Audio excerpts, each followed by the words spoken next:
Yo, what's up, Mason? Yo, not much. What's up, Adam? How you doing today? I'm good. It's a nice Monday in November. Can't believe Yeah, November is like, freezing. yeah, I know it's cold here too. I can't believe November is like almost halfway over too. It's I just know. crazy. Holidays, Thanksgiving right around the corner.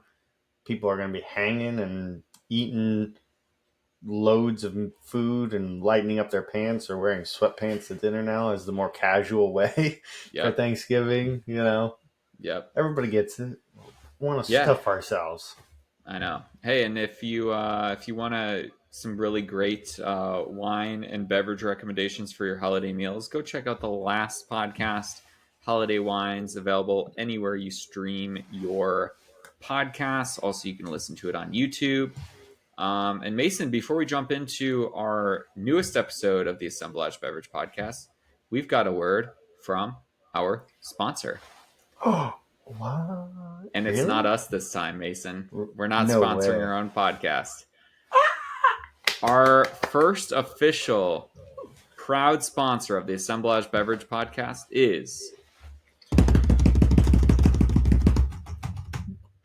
Shoes Pizza. Shoes Pizzeria, baby. Shoes Pizzeria, family run and operated since 2010 in Valparaiso, Indiana, 3300 North Cayuna Avenue in Valparaiso. Um, my family's pizzeria was born in the pizzeria business. Not really. I started when I was like 14, but Slinging um, pizzas. Frying slinging wings. pizzas. Big Chris Shoemaker still at the helm of the pizza making ship, I guess you could call it. And I really want to shout out their lunch specials. Uh, I don't go out to lunch all that often because I work in an office that provides lunch. But I on the weekends I go out to lunch, and lunch prices are ridiculous. How much it costs to have lunch now? Like Liv and I went out to lunch a couple weeks ago. It's like $35 for the two of us to have like a burger and fries and a drink. Like absolutely outrageous. And you know what Shoes Pizzeria is still doing the right way? I mean, they're doing everything the right way. But one thing, their prices. Daily lunch specials starting at $8.99, and that even includes a freaking drink. You can Ooh. get, yeah, and they've got choices too. So they're either $8.99 or $9.99, which is an unreal deal. Some of my favorites: two slices and a drink, 6-inch sandwich, chips and a drink. Hmm. Um, Mason, you've been to Shoes. What was some of your favorite? What was your favorite thing you had there? Yeah. I definitely fell in love with the pizza, of course. Like, cheese slice was just out of this world. New York slice. Mm-hmm. Melt in your mouth. Always a little too hot right as it comes out of the fresh oven. Then you burn yourself and you're like, okay, hold on. I got to wait a second. And then you think it's right and then it's not. Yep. But then it's perfect. You just smash the whole thing. Mm-hmm. And the wings. Like the wings with all the sauce options, ranch dipping sauce, crushing it out, blue cheese. Are you a Mm. regular wing or a boneless wing guy? You know, I'm a half and half kind of Mm-hmm. action. More often, I think I'm on the bone. I know you're more off the bone kind of guy, but No, I used what? to You be. back? I'm back. You back? I'm Oh, back. Yeah, right. I've been eating a lot. Well, not a lot, but I'm more of a traditional wing guy now. For the All longest right. time, I was a diehard boneless wing fan, which I know they're just fucking chicken nuggets with wing sauce on them. Don't come at me. But Delicious, though. I didn't like getting the old fingers messy. But now I've You're grown up a good. little bit, and now I'm about the regular wings. So I'm a Right regular on. wing guy. You a wing guy. I'm a wing guy. So yeah, if you're in the Northwest Indiana area, they have lunch 6 days a week. They're open 7 days a week, and 5 of those days they have lunch specials. So I'm sorry, 4 of those days they have lunch specials. Tuesday through Friday. Shit. And stop on by, get your shoes on, visit them on the interwebs at www.shoespizzeria.com. 219-476-4763. That's 219-476 shoe. If you have those numbers, the little not numbers, the little letters on your phone still. And yeah, check them out. Mason, Word. Episode 52 of the Assemblage Beverage podcast, and it is Juice in the Jungle. We're loose on the jungle juice today. Oh yeah, loosey goosey. I'm Loosey goosey. juicing. Oh, maybe not. Yeah, no, I don't. You don't really have any reason to be juicing because you're not a No, professional athlete or anything like that. Mason, not like before we that. jump But into jungle juice, what kind of juice are you loose on tonight? oh, that was beautiful. I am loose on the juice. Is a little concoction I made specifically for this episode. It's a little punch action.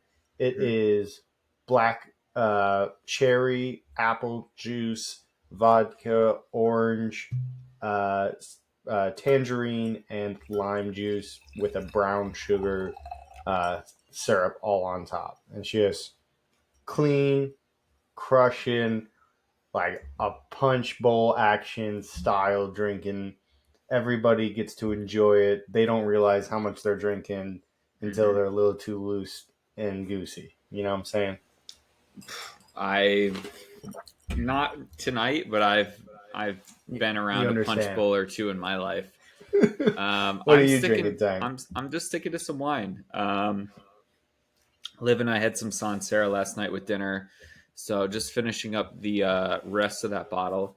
I'm being a little bit more tame on this episode than I was in the last one. I after crushing that whole bottle of wine, Mason and I might have done some shots of bourbon after, and I woke up the Uh, next morning realizing that I'm no longer 21 years old. So we're just sticking to some Sancerre tonight. No bourbon shots or shots in general. But not yet. Mason, we're talking about all things, not just jungle juice, but just jungle juice is a type of cocktail, and that type of cocktail is punch, which punch has a couple of different avenues, I guess you could say. Um, but a little bit of history on punch. So, punch is considered to be one of the earliest cocktails. Before I guess they were just drinking straight alcohol, I guess. Yeah. So the first reference to punch comes from a letter sent on September 28th, 1632 by Robert Adams, who was stationed Ooh. in India and worked for the British East India Company. And the first recipe for punch was published in 1638. Basically, what it was is people would it was kind of a way to get a little bit tipsy, but also kind of a really good way to just sit down with some friends and sit around a punch bowl and have a 1600s ladle and ladle it into whatever goblet they were drinking out of at the time. And it's really like a sense of community, I guess. Like people would kind of just use that as an excuse to drink and be jolly. um, what is punch? Punch is a mixture of a spirit or two, citrus, sweetness, spice, and dilution. And David Wondrich, who has a book, I think it's just called Punch. It's a cocktail book all about like punch and the history of it and different recipes. Um, and this is a sub quote, I guess you could say, or a what do you call it? Not a sub quote, paraphrase From his book? from his book. Yeah. And punch has origins from the Hindi word for five, which refers to the five traditional ingredients in a punch, which is traditionally sour, which would be like lemon or lime, sugar, which would come in the form of like simple syrup. Probably originally it was like a sugar cane, or molasses. Spirit, traditionally they would use rum, brandy, or arak. Water and spice, which would be nutmeg traditionally. And kind of traditionally, I think rum or punch was made with lower quality spirits, because they would utilize those other like sour, sweetness, those kind of things to kind of mask the flavor of like a shitty spirit, which kind of sounds like jungle juice. Yeah. Kind of like a mix of all of the things, you know? Hmm. I think the punch category, even though everything stems off of its initial punch, it's all pretty similar to it. It's just Hmm. different methods on how you get to the the sharing, the community, the bowl that everybody enjoys together and has a great time and gets loosey goosey off of. Yeah, and I think it kind of fell out of popularity. It's now kind of coming back, but I think it fell out of popularity because no one just had time to like sit around and drink out of a punch bowl. Um, Yeah, because people, the world got busy. People just didn't have the time that they used to, and now like I can't imagine like if that were the style of drink at every bar. Like that would be awesome, but it would also be like, okay, that's a whole time commitment. Like there's no such thing as just going in for like one a drink. glass It's of like, punch. yeah, no, it's like we're finishing this bitch. um and now I think it's kind of coming Oh, back into popularity. Like there's some bars I know like in New Orleans and New York and stuff like that, that their main thing is punch. And there's some bars that only serve punch out of a punch bowl. And I think that with that, they're kind of starting to use higher end spirits, more unique ingredients instead of just like a lemon or a lime juice. They're using like yuzu or, like mandarin, things that are a little bit more, I hate to say interesting, but just more like unique. unique, different spices, using Chinese five spice or, vanilla, smoking some ingredients. You never know what it's going to be, but I think that it's kind of coming back around, and becoming a little bit more popular. And Mason, what? definitely, I was going to say, definitely, I feel like these places, instead of making that community bowl, they're making the singular cocktail now.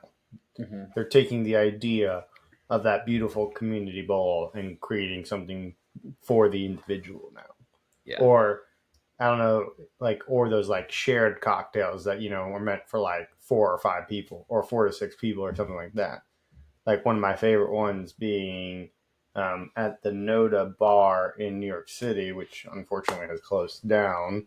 But they used to do like a giant skull head Hmm. tiki drink, which was probably, honestly can't remember any what it was. Always having too much fun when we got there, but probably being a rum punch or a punch of some sort kind of cocktail. And they give you that big ass skull head, towering ice to make it look really fun, and also utilize a lot of the room, and then 4 straws sticking out with all the garnishes hanging out. A lot of fun. I mean, if you think about it, tiki drinks are really just punch. For them, not all of them, but most of them are a form of punch, Yeah, it's which is just probably why I love punch and why I love tiki. yeah. You have a good time. You wear those Hawaiian shirts. Yeah, It's good stuff. yeah, and I've Yeah. I've, I've been known to be bellied up to a, tiki bar once or twice in my day, Hmm. Maybe once, maybe twice, maybe more maybe than three that. times. Who's counting? Nobody counts. No. You know. Well, why don't we talk about milk punch, which is a fun category that I enjoy. And while doing the research, I know you yourself have made milk punches quite a few times and have a Hmm. great time doing the clarified milk punch specifically. But there's 2 different styles of milk punch, which I'm sure there's probably a lot more variations. But these are the top two, which would be the English milk punch, which is the clarified milk punch, Hmm. or the New Orleans style milk punch. And the big difference between them is, having the whole milk or the milk in the drink being the New Orleans style and it not being clarified. So it's milky looking and it's like frothy from that milk and not as, I guess, refined is a good Hmm. way to describe it. Yeah, almost more like I think you said before the podcast, almost more like a, eggnog or something like that. I mean, it doesn't have eggs in it, but kind of that same Like creamy, like kind of linear. opaque colored drink.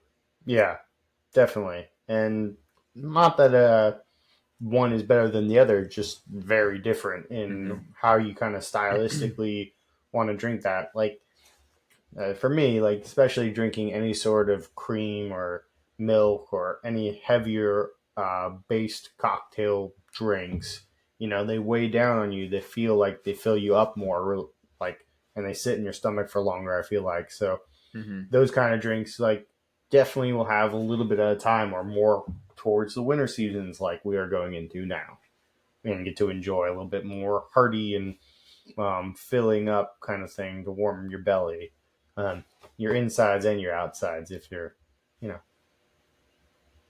kind of mixing it up. Yeah. Yeah, and I Yeah. mean, I'm more of, like you mentioned, I've made clarified or English style milk punch quite a few times. And like it's something I love to do because I think it impresses people because it doesn't look like it's much, but they pack a lot of flavor. And what I mean is they don't look like much because it's a clear liquid. I mean, it's got a slight tint of a color, whether it's like yellow or a slight red color, but it's completely clear. So, if you've got a big clear ice cube, you can see right through the entire cocktail, which I think Which is is really really cool. fun. Yeah. And like I said, it packs a lot of flavor because you can add pretty much anything into it. The main thing being acid, which you get from alcohol and from citrus or pineapple or juice of some sort, and then milk, which basically it's kind of a disgusting process, but essentially the acid curdles the milk, and you're kind of left with like this. I mean, it'd be a New Orleans style milk punch, but you're left with kind of this murky mixture that doesn't look very good. It tastes good because I've tasted it before, but it's like got kind of a curdled milk cottage cheese vibe to it. And Yeah. essentially, you take that and you strain it through cheesecloth or coffee filters, and basically the coffee filter, but also like the curds that of the curdled milk, they both work together to clarify and make it completely clear, which is really cool. I've done like a traditional like English, excuse me, English style milk punch before, like using the traditional recipe, which is really just lemons, cognac, sugar, milk, and nutmeg.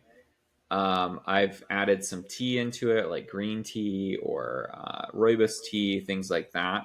I actually used to do a clarified pina colada as well. So that That's would fun. be rum, pineapple juice, lemon juice, coconut milk, and a little bit of whole milk just to kind of like round it out a little bit. Yeah. And then I would add tiki bitters to it and then clarify that, which was really cool. That is Um, cool. You I'm mix it all together and then would clarify all of that after it was already mhm. mixed, right? Yep. Yeah. So and the main thing that you need to do is you need to mix all your ingredients together with the exception of the milk. Don't put the milk in. Put the milk in a separate container, and once you have your completed batch with the alcohol, the juices, any type of flavoring, whatever you want to put in it, dump that onto the milk. Let it set for about, you can do it overnight. I typically do it for like 30 to 45 minutes. And then Yeah. that's when I start straining it through like a chinois or a really fine mesh strainer with cheesecloth or with a coffee filter. And Right that's what on. clarifies it. And do you let it sit in the fridge at all, or do you let it sit on the counter when you're doing it all? I let it sit on the counter.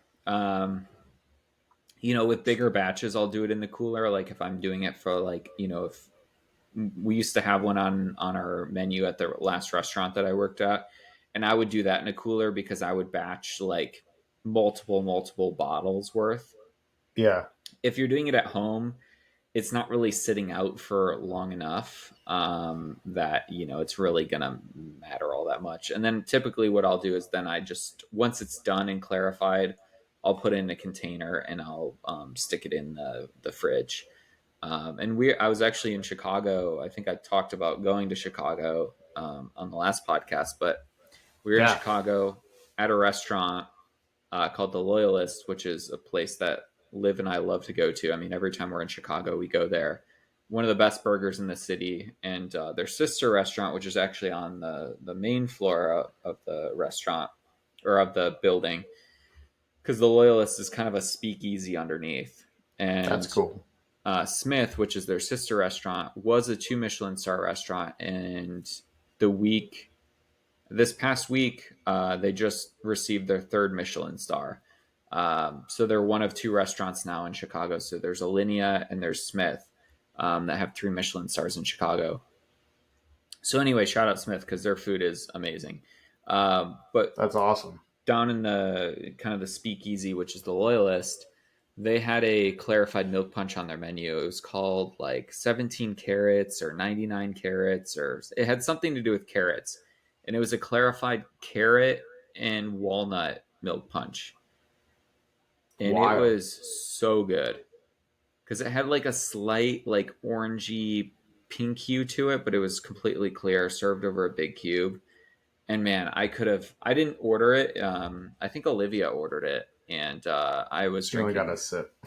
Yeah, I was drinking mostly wine, which I bought some nice wine. But anyway, I was kind of balling out because my parents listened to the last podcast and they must have felt sad, so they surprised us at dinner and like came. So I was kind of feeling myself and balled out a little bit on wine. But Had a good anyway, time.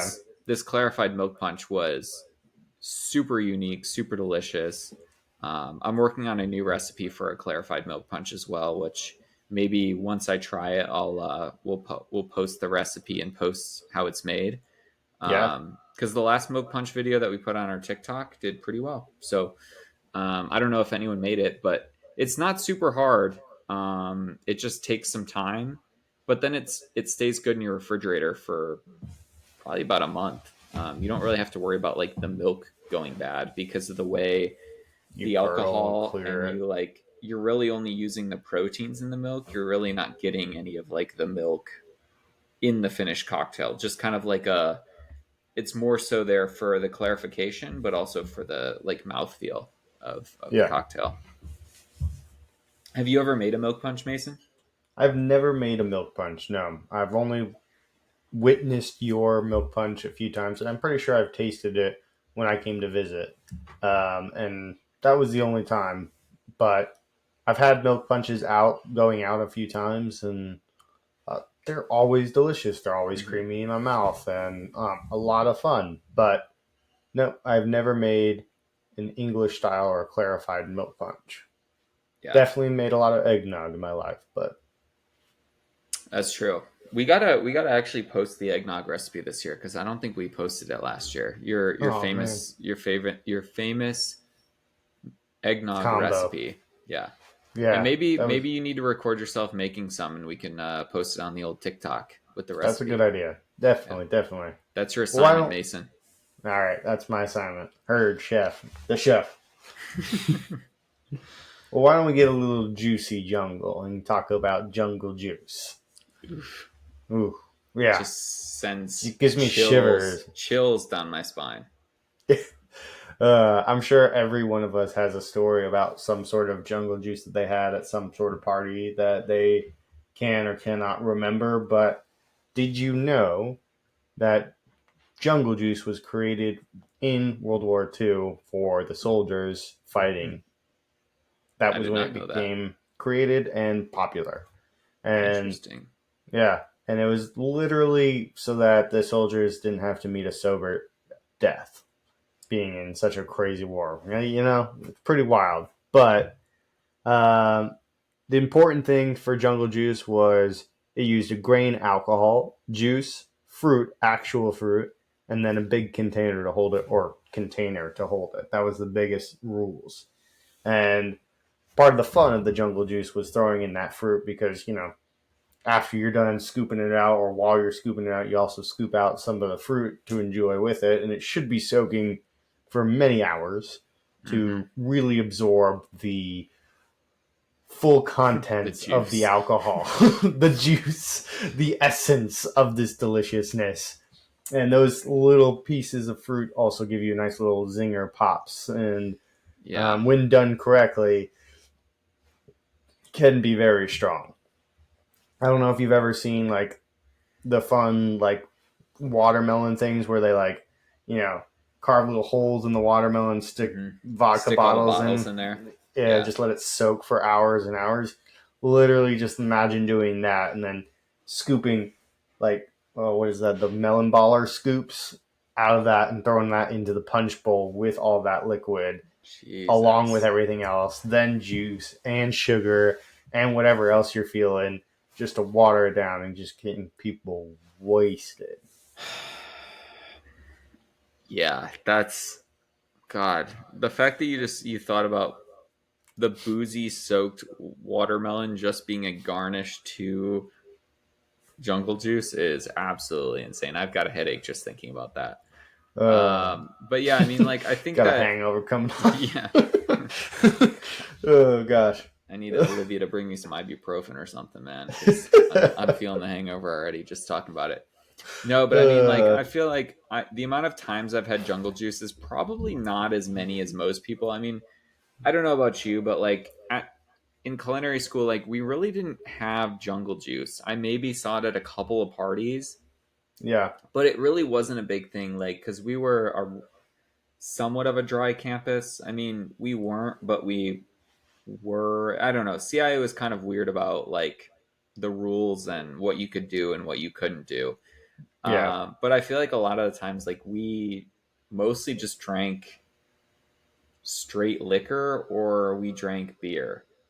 Like that was kind of what we drank. I mean, yeah. we drank cocktails in our dorm room, and by that I mean we drank like gin and tonics or gin and sprites and like Things that were easy, things that were easy, two, three more kind of like mixed mixers. drinks instead of a Yeah. cocktail. But yeah, I mean, we didn't unless you were going off campus, like we really didn't have many jungle juice parties. No, I Um, think because it's the hard jungle to juice parties were more high school action. yeah, it's hard to hide, right? Like you can't Yeah. really hide a giant trough of booze Hmm. and fruit. I mean, where are you going to put it? And I think a lot of The it too. bathtub. I was thank Yeah. you. I was literally leading up to that. I feel like at some frat houses, I've heard stories at least. I've never been to one. Not like Um, that. no, I've never been there. But no, but that's Oh, that's kind of a whole thing too. Like if you've got a huge party and like you just make a big ass bathtub worth of jungle juice. yeah. I mean, I don't know about you, but I don't really care how clean that bathtub is. I don't I'm want to drink out I'm of not that. drinking it. Like, and I get it. There's enough alcohol and stuff to probably kill whatever's in that but no, thank you. Yeah. Nah, I feel you for I sure. mean, if you're gonna put it in like a big Rubbermaid container, like I'll sure. I mean, that's fair enough.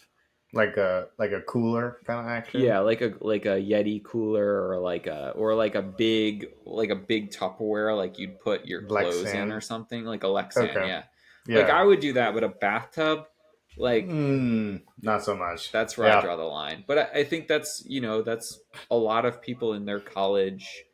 If you ask someone about Jungle Juice, probably depending on who your friends are, at least a couple of them are going to say, "Oh yeah, we used to put jungle juice in the bathtub at my fraternity or Or at in the my friend's sink or fraternity or in the sink or something like that."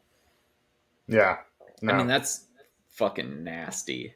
But people do it and people drink it and They just have a kind good of time. it You yeah. know? It's I think it's that community getting drunk together on the same shit that is Sitting around so the strong and so gross and sitting on the edge of the bathtub just with a fucking ladle. Although I or feel like just if a you're straw. If you're ooh, if you're doing the bathtub though, you probably don't have a Uh, ladle. You're probably just dunking your whole hand in the cup in the jungle juice. yeah, and you have like the Oof. leftovers of your cup that's already been in there that you're just redumping back into that. Oof.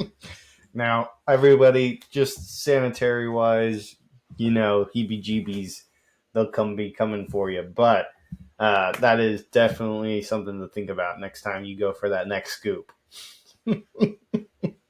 Yeah, maybe Maybe not. let's get back to making punch and punch bowls.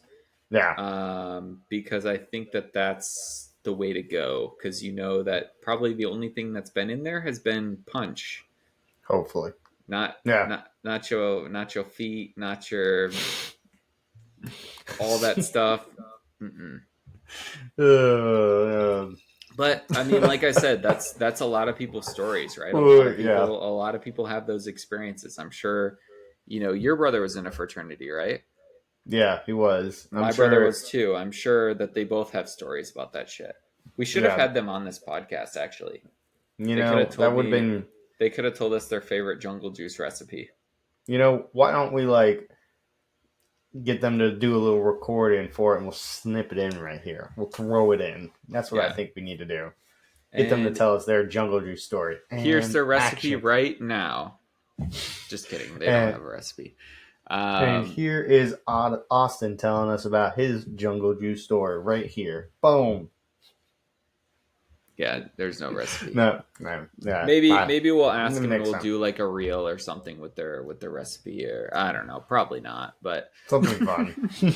we're gonna talk about it like we're gonna do it, but it's probably not gonna happen. So Busy adults here. It's yeah, okay. It busy happens. adults. We'll make it happen one of these times. I feel like as we start to get older, and I know we kind of talked about the you know Halloween and like how awesome Halloween parties are. I feel like now as an adult, a Halloween party is really the only time that we may encounter a jungle A jungle juice. juice. I think Thanksgiving with the family. Jungle juice. Really? Yeah. You don't think so? Wow. Big Thanksgiving. You have No. all your cousins over, 50, 60 of you hanging out. I Big mean, family reunion. to be fair, I'm the oldest cousin on both sides. Well, Yeah. Mm. I've got one cousin who's 1 year older than me on one side, but I'm the oldest. And there's only a handful of us that are over 21. Um, so I mean, not me. I don't have jungle juice on thanks. Forget the Thanksgiving wines we did last week. Our Jungle Thanksgiving wine juice. is jungle juice. Um, Uh, Also, kind of a sub thing on that is sangria or a jungle type of juice. punch, I was just thinking that as you were saying it, right? I or think you is it a can. type of jungle juice? I think it's somewhere in between. I think because it technically has the fruit in it Hmm. that soaks up the alcohol, it is considered a jungle juice, a subcategory within the Hmm. overall arching category of jungle juice, under the category of punch. Yeah, I think that might be a stretch, but I think we might also be onto something. I don't know, I don't know. but Who it knows? kind of is. It's warm spices and wine, and Yeah, juice being the alcohol also because the wine is its own juice. So it's it's kind of a true. mix of one. It's technically not a grain spirit, so that would be the only factor around it. But Yeah, and depending on what kind of wine you use, you tip like because I typically will use like a more dry style red wine.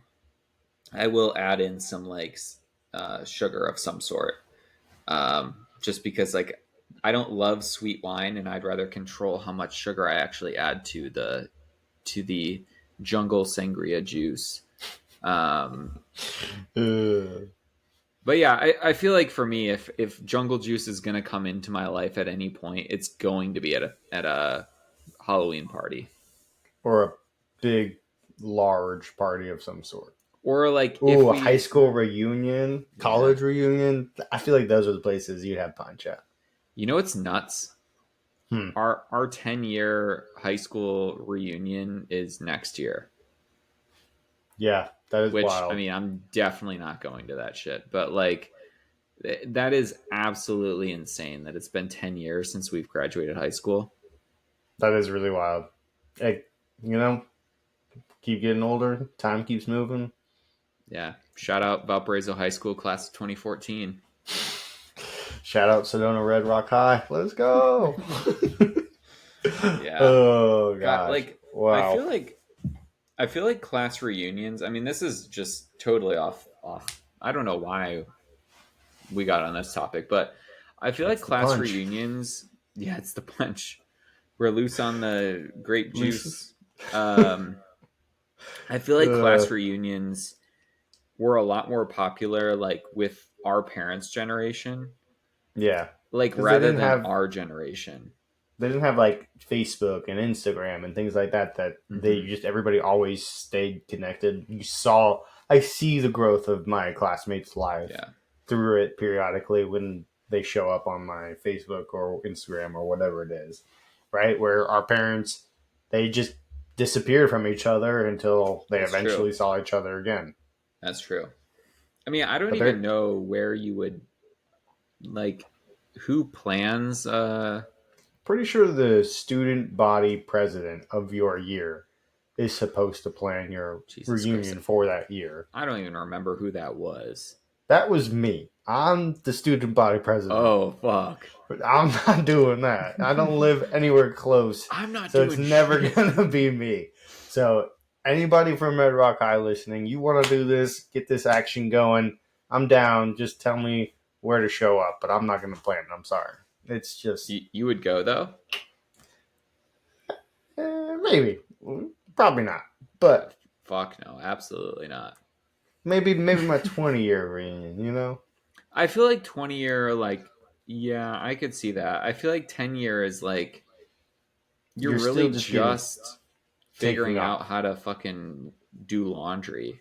I mean, not me. I mean, I've been doing uh, laundry for a long time, but like I feel like at 10 years you're really like just I starting look to get at under your feet under you yeah, I in mean, your I look work. at a lot of my like classmates from high school and a lot of them are like still figuring out how to like adult while some of them have 3 kids and they've got a career and all this stuff. Like it's crazy, and I think social media is really good, good or bad for that because you can see what everyone's up to, but like, you know, it's weird. Like at 10 years after high school graduation, it's kind of weird how your life can Far be. or not far you've gone in your Mhm. life so far. Yeah. Yeah. And I look like if you would have told me where I am right now 10 years ago when I'm graduating high school, I would have like laughed. Yeah. No, it is really, really wild, kind of how the lifeboat kind of just takes you on the direction of the river that you are flowing strongest to. Oh, that was some An fucking analogy, huh? yeah, that was some fucking poetry right there, Mason. Well, should we talk about the question of the day? Let's hear it, Mason. What's the question of the day today? All right, Adam and listeners. Question of the day. What was your first party juice, and what do you most remember? First party juice.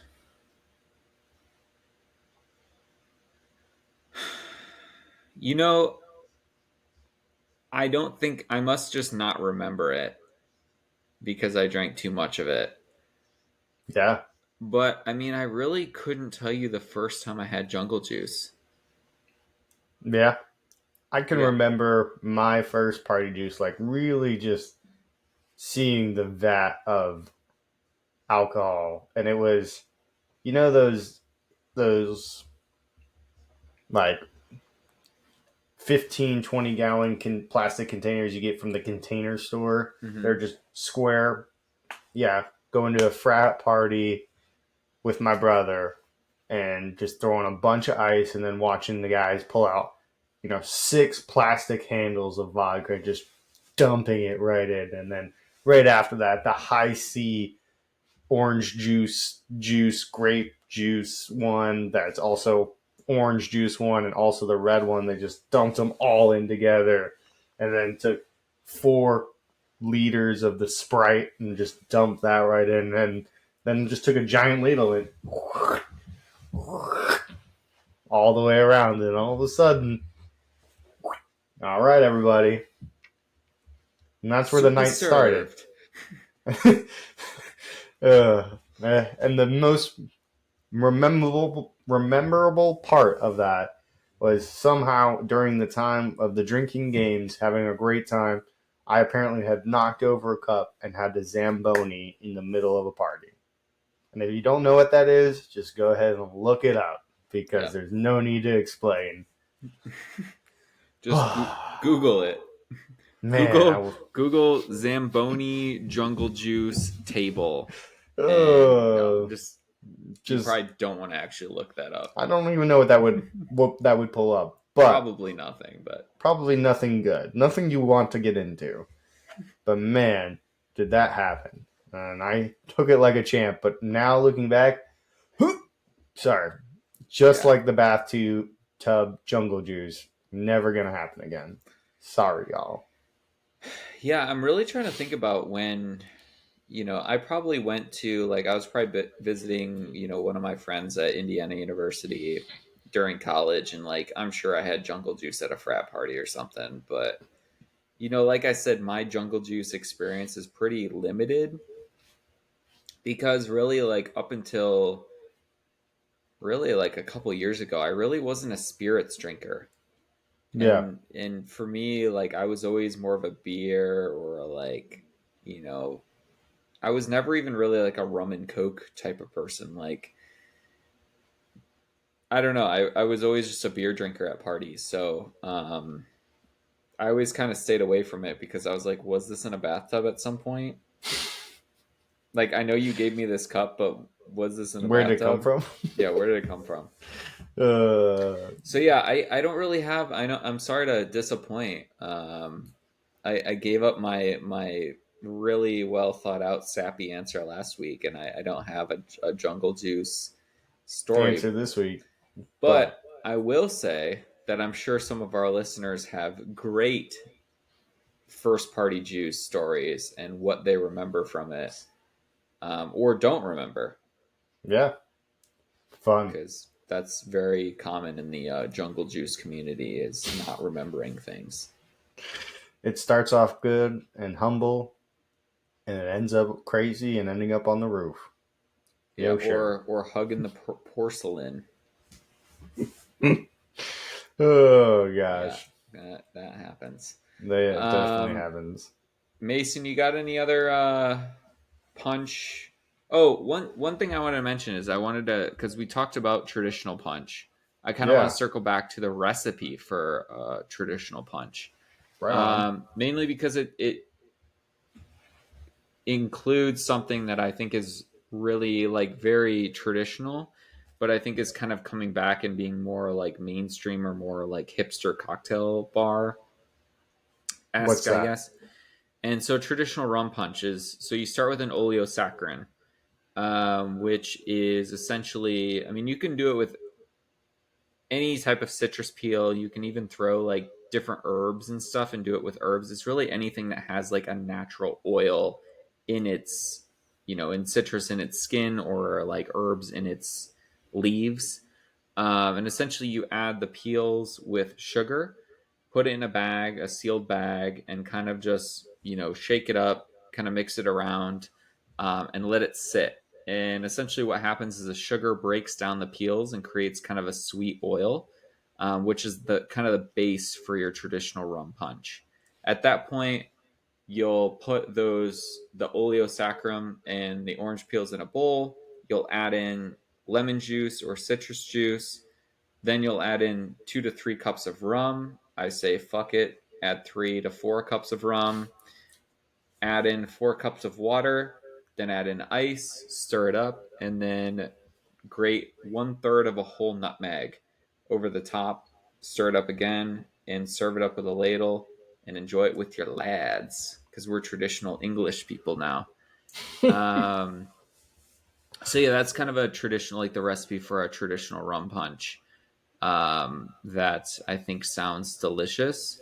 It's kind of the OG jungle juice, if you will, because it has Yeah, those citrus peels, which at that point the citrus peels are candied, so I guess you could eat them, and it wouldn't be super bitter. and they probably Um, wouldn't have too much alcohol soaked up into them. So no, no. So, go for it. but yeah, I wanted to shout out that oleosaccharum because I'm working on a smoked orange oleosaccharum right now for a smoked orange old fashioned that I'm doing for work. That's going to be Um, a lot of fun. yeah, so that's it's been sitting on my desk for a couple days, doing its thing. And Mason, you got any other punch talk? And you got any other punchlines? Bacha! Punch! Oh, sorry, not that kind of punch. No. The only punchline I've got is the hook, and get pulled off stage. The hook. All right, Yeah. that was bad. Yeah. Again, shout out our sponsor, Shoes Pizzeria, proud sponsor of the Assemblage Beverage podcast since episode 52. They'll be here for a while. If you are also looking to sponsor the Assemblage Beverage podcast, we are more than willing to have more than one sponsor. I talked about this a couple or maybe like 10 podcasts ago. I listened to a podcast and there was like fucking 5 or 6 ad reads in a row. Like, we're not above that. If you want to sponsor us, we'll do a whole podcast that's just ad reads. Just kidding, we're not going to do that. But Uh, shout out our sponsor, Shoes Pizzeria. The Assemblage Wine Scholarship for aspiring sommeliers is now closed. So I hope you all applied to it, and I wish you all the best of luck in winning it. Go to www.assemblagebevco.com and get all your cold weather merch, beanies, hoodies, t-shirts, all that good stuff. It's not on sale anymore. For those of you sorry, you who missed it. didn't buy anything, you missed it. But maybe we'll do something around Christmas time. Do another little merch drop. But yeah, until next time, Mason, I'm Until Adam. next time, I'm Mason. And And keep keep on on blending, blending. baby. We love you guys. And make sure, if there's one thing that you do this week, smash that motherfucking subscribe button.